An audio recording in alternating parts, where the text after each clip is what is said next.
calculation.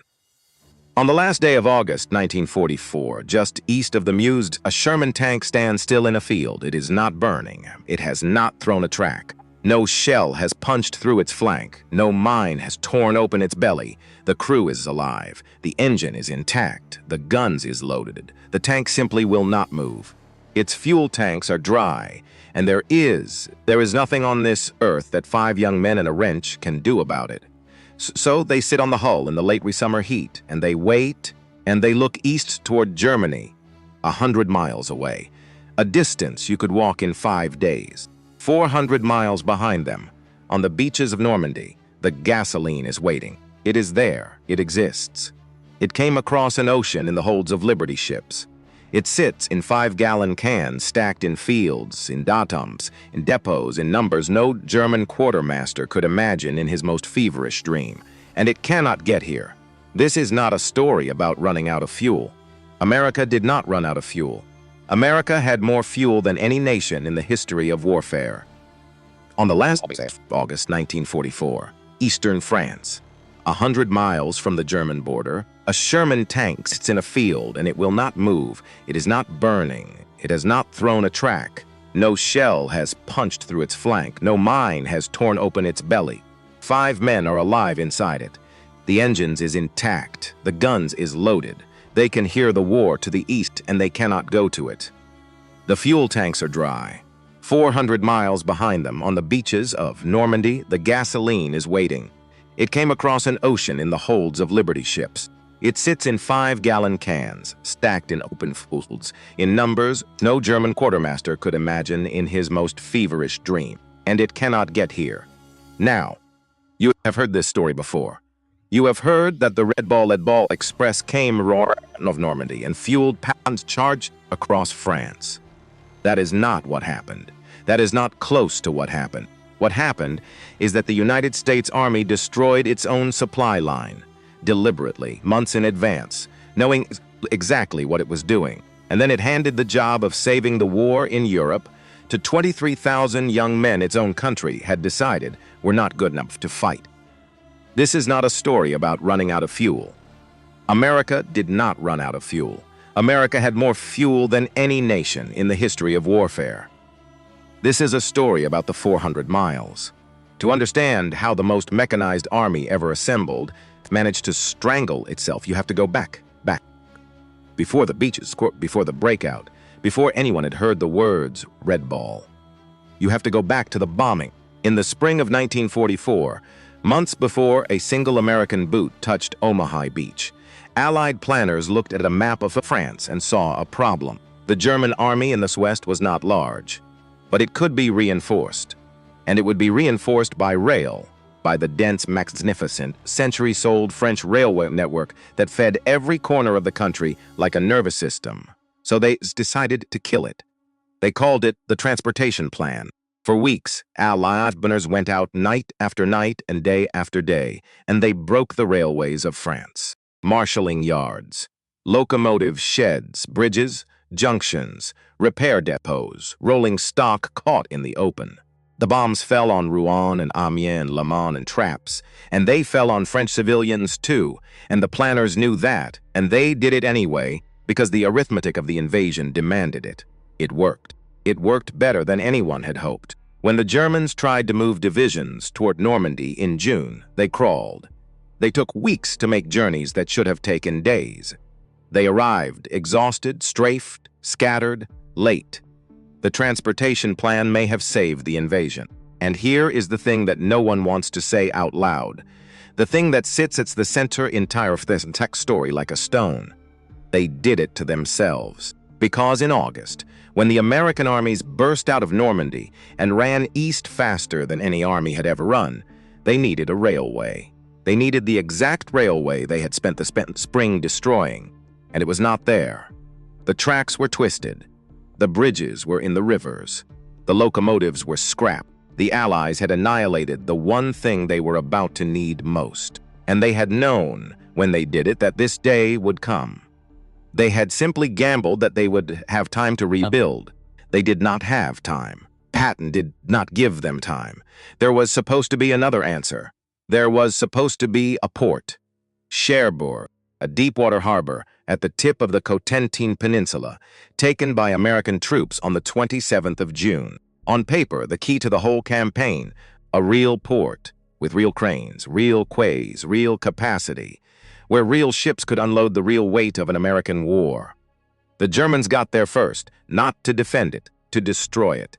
They mined the harbor. They sank ships across the channel. They blew cranes into the water, wrecked the quays, cratered the docks, and left behind a harbor so comprehensively ruined that American engineers would call it the most complete demolition in the history of ports. It would take weeks to bring it partly back to life. It would never, in 1944, deliver what the plan had promised. And the artificial harbor, the Mulberry, the impossible concrete miracle, towed across the channel in pieces and assembled off the invasion coast. The American one, Mulberry A, off Omaha Beach, was torn apart in a storm between the 19th and the 22nd of June, 3 days of gale. It was never rebuilt. So the supplies of the United States Army came into Europe the way they had come in on the first morning, over an open beach. Ships anchored offshore. Cargo swung down into small craft. Small craft run up onto sand. Crates and cans and shells stacked in the dunes. An ocean of material pouring through a keyhole, and then Patton was let off the leash. The Third Army became operational on the 1st of August, 1944, under Lieutenant General George S. Patton, Jr., 58 years old, a cavalryman by soul and by trade, a man who had waited out the invasion in disgrace and now had an army and a road and nothing in front of him. What followed was not a campaign. It was a stampede. Rennes, Le Mans, Chartres, Orléans, Troyes, bridges over the Seine, the Marne, the Aube, columns of tanks and half-tracks and jeeps running east through French towns where the church bells rang and the wine came out, and nobody could quite believe how fast the Americans went by. In less than a month, Third Army covered roughly 400 miles. Paris fell on the 25th of August, and every mile of it, every triumphant, exhilarating, unstoppable mile was a mile farther from the gasoline. This is the part story usually leaves out, so let us be plain about it. Patton's advance was magnificent.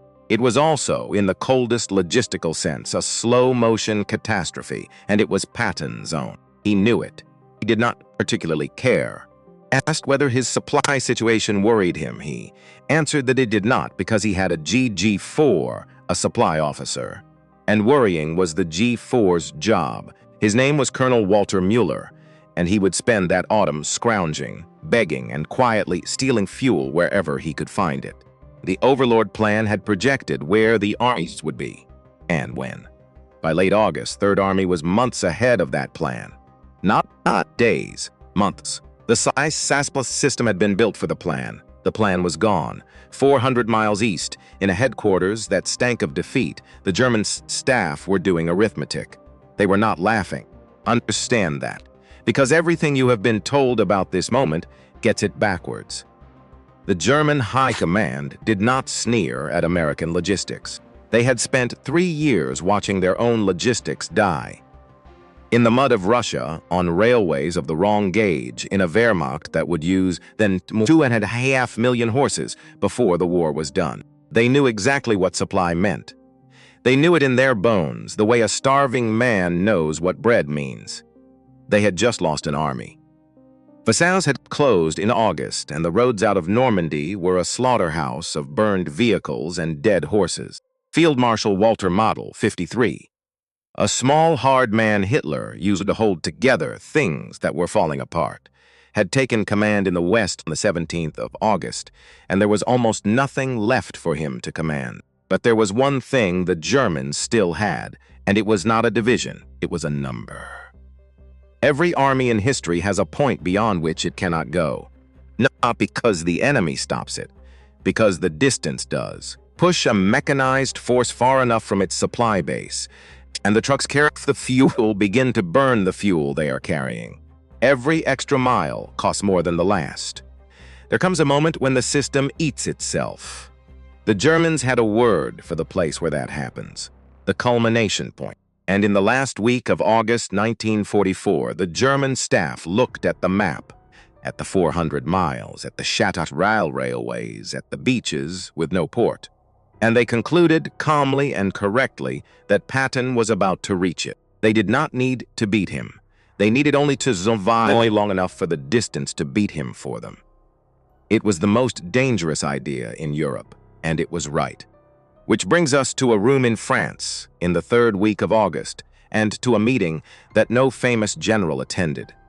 There were no war correspondents there, no cameras, no cavalry generals with ivory-gripped revolvers, just supply officers, the men the combat arms called rear echelon, and worse, sitting under bare bulbs with maps and pencils and a problem that had no solution.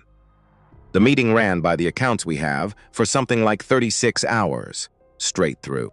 Men slept in chairs and woke up and kept working, and out of it came a plan so crude it barely qualified as a plan. Take the roads, not use them, take them. Seize 2 routes east from Normandy, close them absolutely to French civilian traffic. Make one a one-way conveyor belt out and the other a one-way conveyor belt back, and run trucks along them without stopping. Day, night, rain. Forever. The man who would drive that idea into reality was a colonel named Laurent Ayers of the Motor Transport Service. His men called him Little Patton. The name they gave the route came from the American railroads. A red ball was express freight, priority cargo, the shipment that moved and everything else got out of its way. The Red Ball Express. Now they needed drivers. Thousands of them. And there was only one place in the United States Army where thousands of soldiers were sitting available, trained, and held back from the front. The Army of the United States in 1944 was a segregated. Black soldiers were, as a matter of policy and prejudice, funneled into service units, quartermaster, port battalions, truck companies. They loaded ships, they dug, they hauled. On D-Day, out of roughly 29,000 men who landed at Omaha Beach, only about 500 were African American. They were considered unsuited for combat. There were exceptions: the 761st Tank Battalion, the 92nd Infantry Division, the pilots at Tuskegee, and every one of them had to fight for years just be able to fight at all. The exception was a rifle. The rule was a truck. Roughly 3 out of every 4 men who would drive the Red Ball Express were black. The United States Army was about to hang its entire war in Europe. Patton, the Third Army, the tanks, the guns, the whole roaring machine, on the shoulders of the men it decided were not good enough to fight. And somewhere east of the Meuse, a Sherman tanks sat empty in a field, waiting. 6,000 wheels, the 29th of August, 1944, day. 5. 132 truck companies, 5,958 vehicles rolling at once, 12,342 tons of supplies carried forward to the depots in a single 24-hour period. It is the greatest day the Red Ball Express will ever have. It is a zimmer that will stand untouched for the next 14 weeks, right through September, right through October, right through to the last mile in November. 6,000 trucks and 23,000 men will get it up every morning for 11 more weeks, and never once come close to what they did on day 5. Day 5. Hold on to that, because everything you are about to hear happens on the way down. Now picture the road. It runs east of St. Lo, a town the bombers had ground into gray powder in July, a town where the rubble was still warm and the smell of it still hung in the air. 2 routes running roughly parallel. One carries loaded trucks east toward the war. The other carries empty trucks west back toward the sea. Neither one carries anything else. Not a farm cart, not a bicycle, not a French family trying to get home. The civilians are shut off it entirely. Men who have worked those lanes for 40 years find them barred by an American with a rifle. Wooden signs go up at every junction, every crossroads, every village square, a white square, a red circle, an arrow, red ball. Military police stand at the intersections, waving whistles, standing in the middle of the road. At 3 in the morning in the rain with a flashlight and an armband and no sleep, moving traffic through, hour after hour, night after night. At the start, the route runs from the beachhead to Chadras. Then the front moves. and the road has to chase it, stretching east towards Soissons, toward Belgium, until the round trip is something on the order of 700 miles of one-way conveyor belt, laid across the body of liberated France like a suture holding a wound shut. And it is not just Patton at the far end of it. Hodges and the First Army are out there too, though 400 miles from the sea. The road feeds them both, and it is not enough for either. That's simple. You stop. You stop to refuel. You stop if the truck dies under you. That is the entire list. If you fall out of the column for any other reason, you have become an obstacle, and the men behind you will not thank you for it. Broken down vehicles are shoved off onto the shoulder and abandoned where they sit. Some bunch will come back for them. Probably. Eventually. They run it around the clock. In daylight, it is dust. Great choking plumes of chalk-white French dust thrown up by 5,000 sets of tires. Dust that coats the windshield and the hood and the cargo and the driver. Dust that turns a man's face into a gray mask with 2 wet eyes blinking out of it. Drivers wrapped rags over their mouths. It did not help much. At night, it is the cat's eyes. That was the rule at the start. Blackout lamps. Tiny slot lights that throw out a smear of glow just far enough to see the tailgate of the truck ahead of you. Nothing more. You drive 300 miles through occupied Europe by staring at a faint red glow 6 feet in front of your bumper and trusting with your whole life that the man driving it is still awake. And then they stopped bothering. Because the Luftwaffe was not coming. Everybody on that road figured it out, and once they figured it out, they turned the headlights on and drove.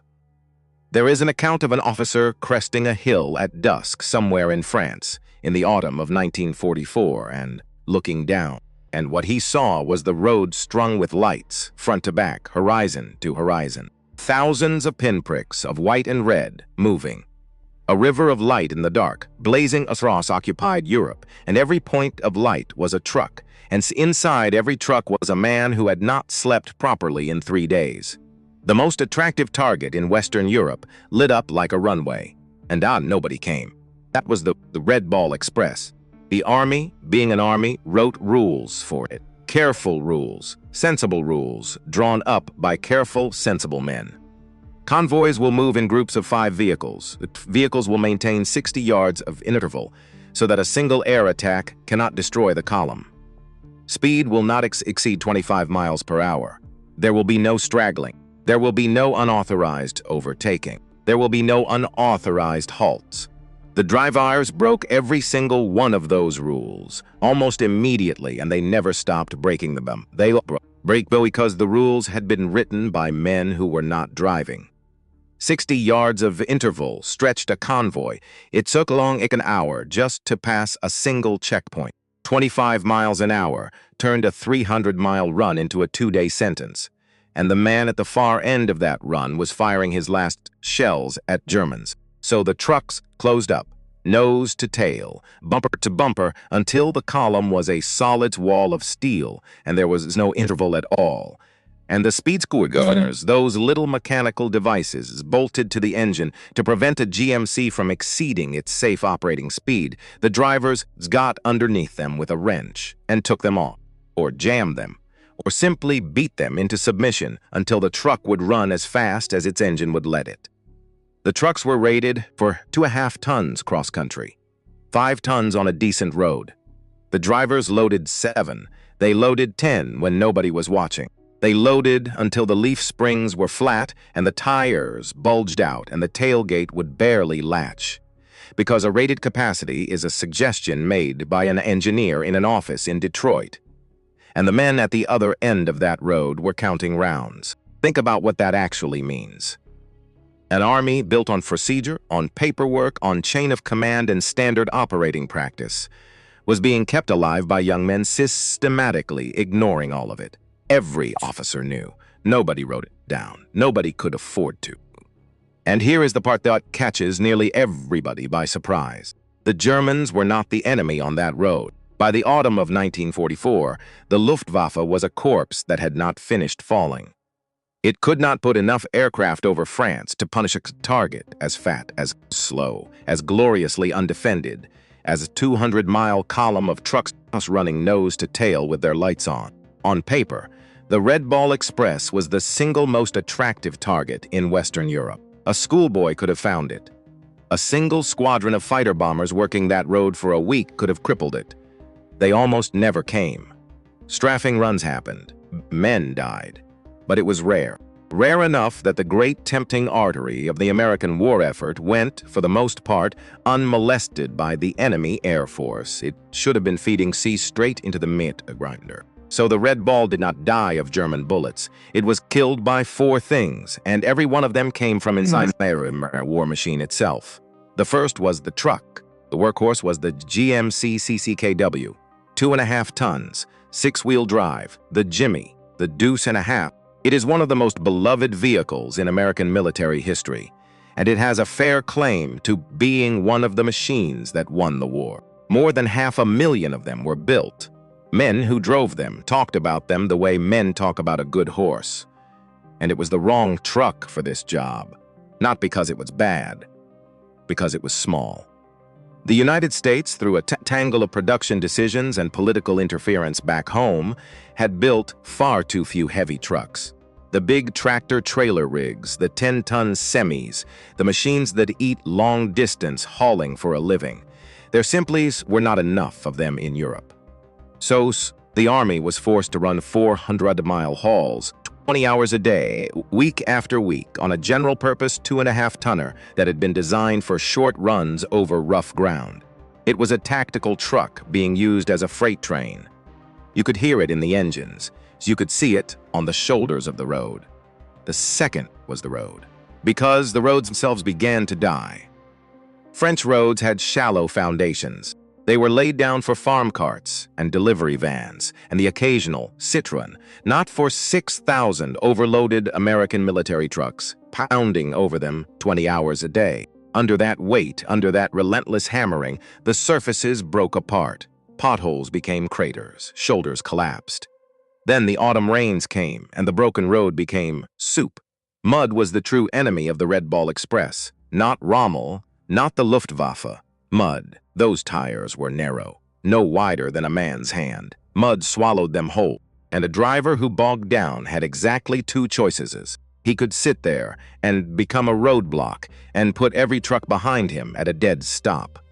Or he could fight it, and fighting meant slipping the clutch and revving and rocking that overloaded truck back and forth until something gave, and very often what gave was the transmission. Men burned the transmissions out of their trucks to save an hour on the road. And when the mud dried, it set like concrete inside the brake drums and locked the wheels solid. A truck that had survived 400 miles of war zone could be finished off by dirt. The trucks wore out. The tires wore out faster. The spare parts ran short, so the mechanics cannibalized dead trucks to keep living ones moving, working roadside in the rain with coolers and no light, pulling the organs out of one machine into another. And the men wore out too. That is the third killer, and it is the one that actually put crosses in the ground. Not fire, not flak, exhaustion. Drivers ran that loop until they were hallucinating. They pulled into a rest point, put their heads on the wheel, and were asleep before their eyes closed. And 2020, somebody shook them and they drove on. They ate cold rations sitting on the running board. They went days without washing. Their spines took every rut in northern France straight up through a seat with almost no padding in it, hour after hour after hour. And then a man's eyes closes for 3 seconds at 40 miles an hour. The truck drifts, and it goes into the ditch, or into a tree, or into the tailgate of the truck ahead. Trucks overturned on collapsed shoulders. Trucks piled into each other in fog, so thick you could not see your own hood. Overheated engines caught fire. The casualties of the Red Ball Express were not glorious. There is no hill they charged. There is no beach they stormed. They died in traffic accidents, in the dark, in France, upside down in a ditch, under 5 tons of artillery shells. And they died just as dead as any man on Omaha Beach. And their mothers got the same telegram. Then there was the fourth enemy, and this one is almost hard to believe. The whole system ran on the 5-gallon jerrycan. A can the Americans had copied, bolt for bolt, from the Germans. Fuel came forward in cans, not in tankers, in cans, not in tankers, in cans, millions of them, tins of millions of them. Every gallon of gasoline that reached a Sherman tank in France had been poured out of a metal can by a man standing on the back deck of that tank, one can at a time, over and over and over. It did not work, because nobody had time to collect empties. Nobody got a medal for collecting empties. There was a war on. The guns were firing. The truck had to be back on the road in an hour, and the empty cans got tossed on the ground and forgotten. So they went forward, and they never came back. By October of 1944, 3.5 million jerrycans were unaccounted for. 3.5 million. And they were not lost in any mysterious way. The Army knew exactly where they were. They lay in a trail across Europe, from the Normandy beaches all the way to the German frontier. Hundreds of thousands of them abandoned in supply dumps and bivouacs. Thousands more pressed flat into the mud to make a footpath so a man could walk to the latrine without sinking. Used as chairs, used as wash basins, used as stools around a fire, used as whatever a tired, cold, frightened soldier needed at the exact moment he needed it. A shortage of empty tin cans very nearly throttled the fuel supply of the United States Army and Europe. That is what the Red Ball Express was really fighting. Mud, metal fatigue, sleep, and the vast, careless, unstoppable friction of a very large organization, moving very fast in the wrong century of roads. And now we come to it. Because here is the question that hangs over this entire story, and no amount of engine noise will drown it out. The Red Ball Express at full capacity, 6,000 trucks, 23,000 men. The largest sustained trucking operation in the history of human warfare, hammering east 20 hours a day, 7 days a week. So what happened to Patton? On the 31st of August, 1944, the Third Army needed 400,000 gallons of gasoline. Not wanted, needed. That was the fuel required to move its tanks, its trucks, and its guns for the day. It received 31,975 gallons. Say that number again slowly, because it is the hinge on which this whole story turns. 31,975 gallons against a requirement of 400,000. Less than 1 gallon in 12. Less than 8%. And Omar Bradley, 51 years old, commanding the 12th Army Group, the quiet Missourian who had be the ones to say it, told Patton there could be no more gasoline coming until the 3rd of September. And the Third Army stopped, not slowed, not paused, stopped. 5 days from the last day of August to the 4th of September. The fastest army in the world sat still on the Meuse River. Tanks parked in fields, crews sitting on the hulls, 100 miles from the Belgian border, 170 from the Rhine, and nothing in front of them but open country. Patton walked that ground and looked east and did the only thing that was left to do, which was rage, and on the 2nd of September, he said it to Eisenhower's face. "My men can eat their belts, but my tanks have got to have gas. Now understand what that means, because it undoes everything you have ever been told about this operation. It was running, it was hauling. 2 days earlier, it had posted the greatest single day of freight movement any army had ever managed. 12,000 tons in 24 hours. And it was not enough, and it was never going to be enough. Here is why. To move gasoline to the front, the Red Ball Express burned gasoline. 6,000 trucks running 20 hours a day drinking ocean. And the ocean they drank came out of the very fuel they were carrying. At its height, the Red Ball Express consumed something on the order of 300,000 of gallons of gasoline every single day just to exist. Just to keep its own wheels turning. 300,000 gallons a day. That is nearly what an entire field army needed for everything it did. The cure was feeding the disease, and it got worse with every mile of victory. Every time the front moved east, the loop got longer. Every time the loop got longer, the trucks burned more fuel driving out and more fuel driving back, and the fraction of each load that actually survived the journey and reached a tank got smaller. This is not a failure of courage. Those men drove until they hallucinated. This is not a failure of effort. Nobody in the history of the United States Army ever worked harder for less recognition. This is arithmetic. Trucks cannot beat distance. Trucks work for distance. So say the honest thing, right here, out loud. The Red Ball Express did not fuel Patton's blitz. Patton's blitz was already dying when the Red Ball reached full speed. The Red Ball began on the 25th of August. Patton had already run his 400 miles. 5 days later, he was sitting motionless in a field. What the Red Ball actually did was something less cinematic and far more important. It kept the American armies alive in the field. It kept them fed and armed and breathing on a front they had absolutely no logistical right to be holding. And it held them there long enough for the real solution to arrive. But it could not give Patton back those 5 days, and the Germans used every single one of them. There is one more thing, and it is an argument that has never stopped, not in 80 years, because the gasoline that did exist did not all go to Patton. A great deal of it went north. At the end of August, Dwight Eisenhower, 53 years old, Supreme Commander, a man whose real job was less about tactics than about holding a fragile alliance together with his bare hands, had to choose. He had 2 great thrusts, and he did not have fuel for both. Montgomery, in the north, wanted priority for a drive at the Ruhr, the industrial heart of Germany. Patton, in the south, wanted priority for a drive through Lorraine at the Saar and the Rhine, and he called his own plan the best strategic idea he had ever had, because that is exactly who he was. Eisenhower chose the broad front. He gave the weight to the north. Patton never forgave him for it. He believed until the day he died that he had been robbed, that with fuel he would have punched through a hollow German line and finished the war in 1944. And for 80 years, American men have argued about that in bars and in books and across kitchen tables. There is a whole version of this story in which Eisenhower is the villain who threw away an early end to the war. You deserve the honest answer, so here it is.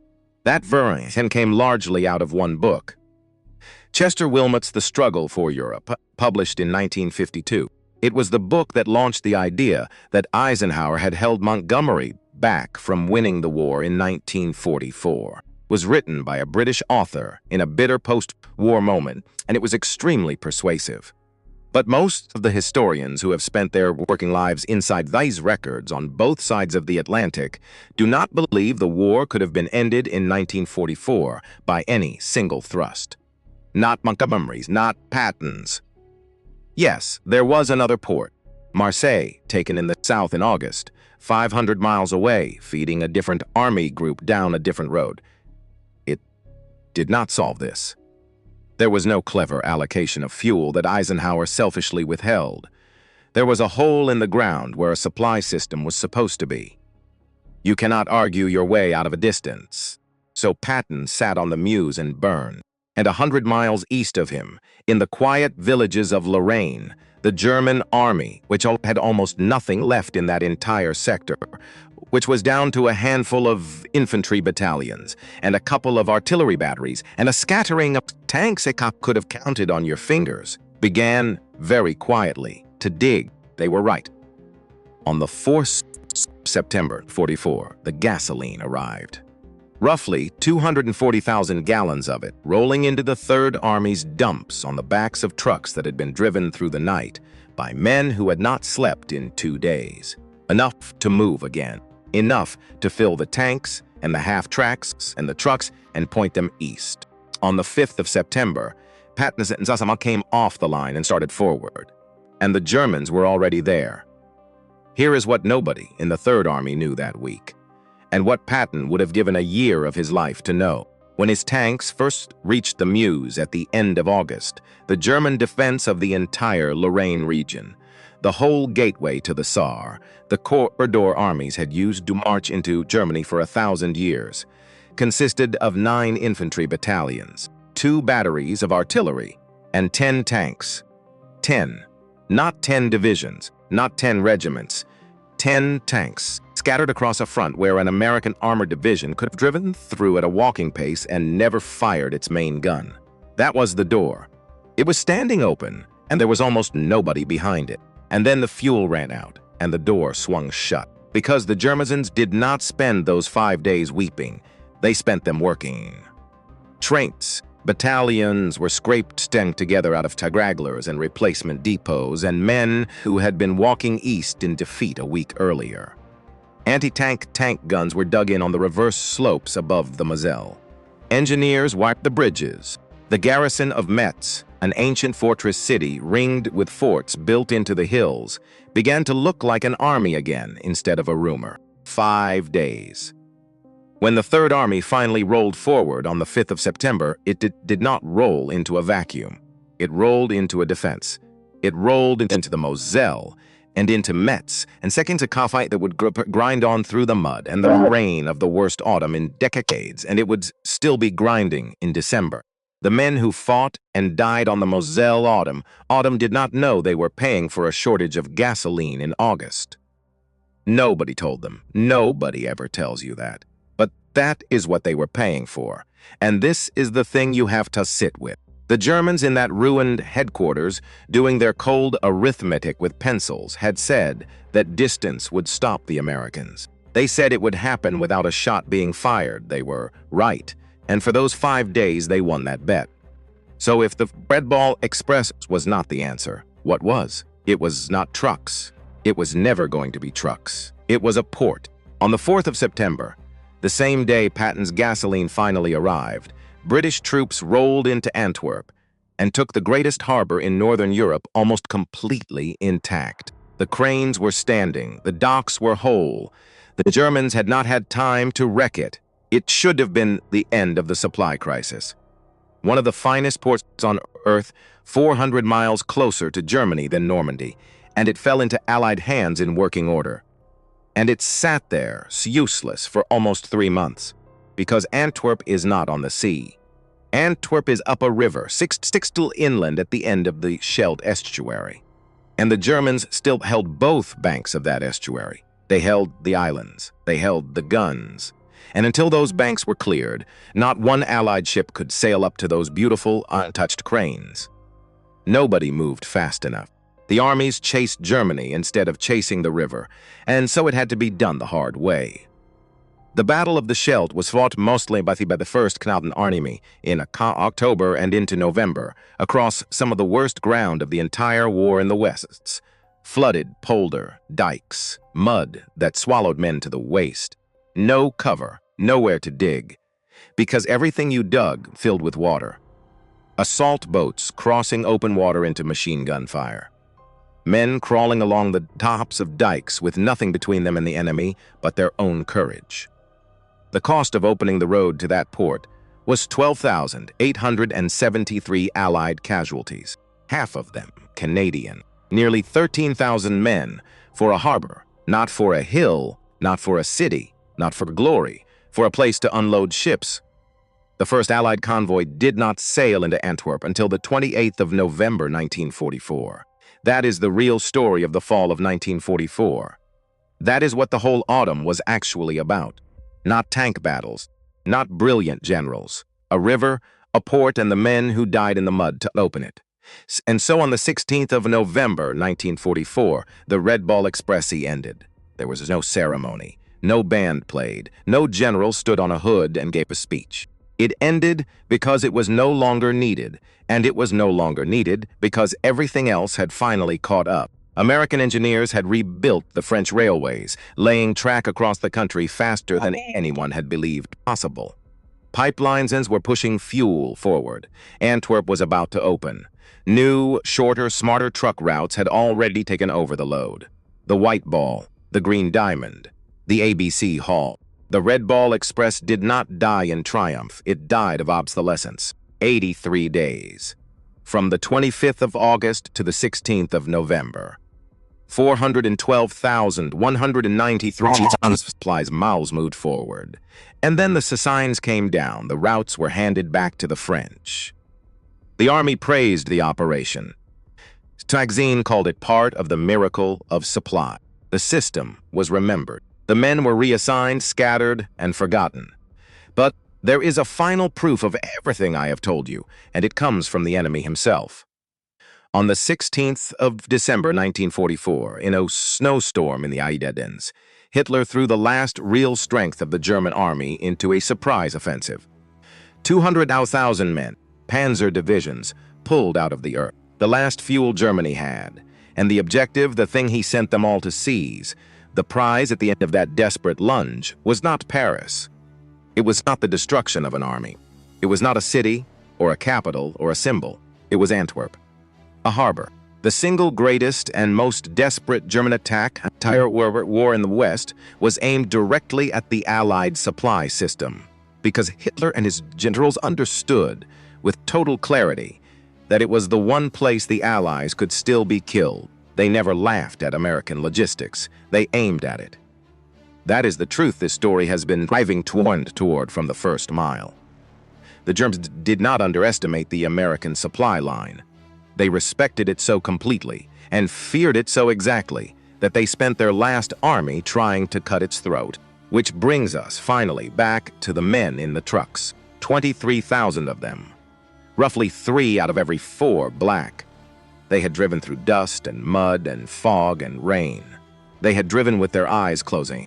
They had burned out transmissions and slept sitting upright and eaten cold rations off the running board and carried 5 tons of high explosive down roads that were coming apart under their wheels. They had kept an army alive on a front it had no right to be holding. And when it was over, there was no parade for them. There was no middle ceremony. There were no war correspondents waiting at the end of the road. There was a movie.